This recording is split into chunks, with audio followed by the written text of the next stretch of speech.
Graham. I've been living here for about 4 years now, off and on, from Canada. It's a beautiful place to live. I like the fact, I like the monuments and the history about this place. It's just so different from Canada, where you have no real history. You actually hate this shit. Rome is, what I like about Rome is that there are many beautiful buildings and people are very nice and warm and friendly. I also like the food. I like the Italian language.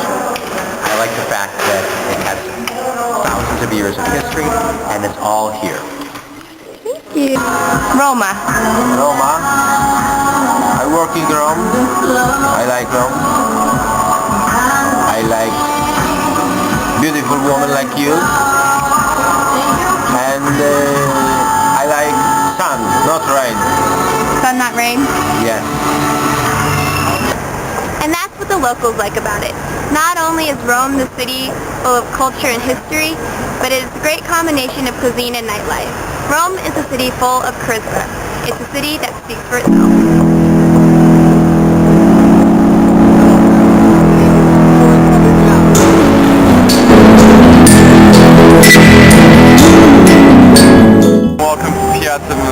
I'll talk to you a little bit about the historical side, the communicative side, and a little bit of the fun at the end.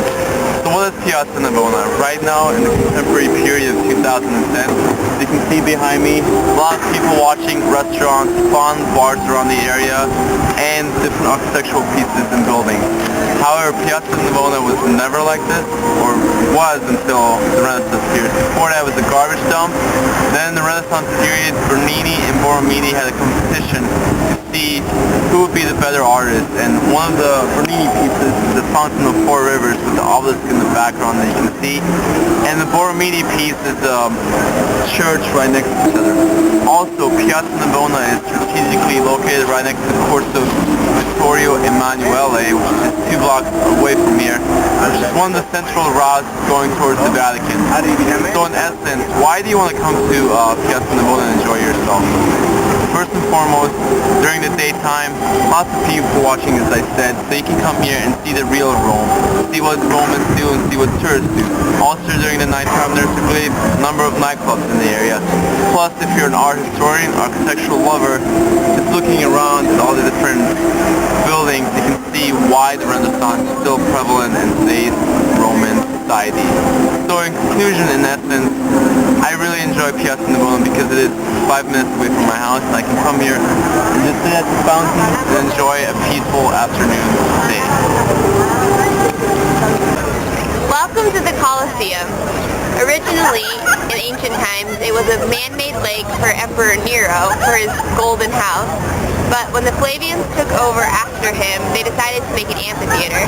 And that is what you see here. It seats 50,000 people. At its time, it seated 50,000 people and was used for gladiator competitions and other really cool ancient things.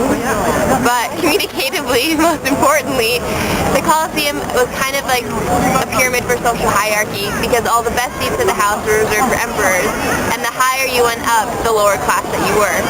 And what I always thought was funny is that even though gladiators were looked upon as like celebrities within the community, on the social hierarchy pyramid, they were still at the bottom.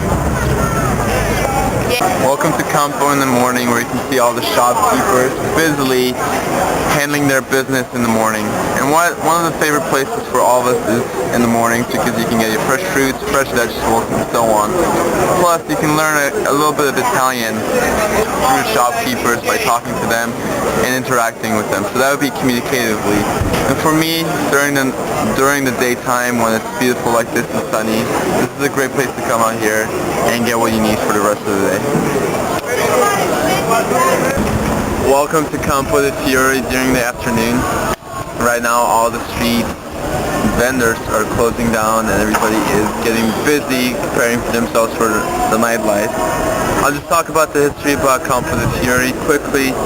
Right above me and next to me is Giordino Bruno, who was executed here on the stake in 1600, February 17th. so Campo de Fiori is known because of him, partially.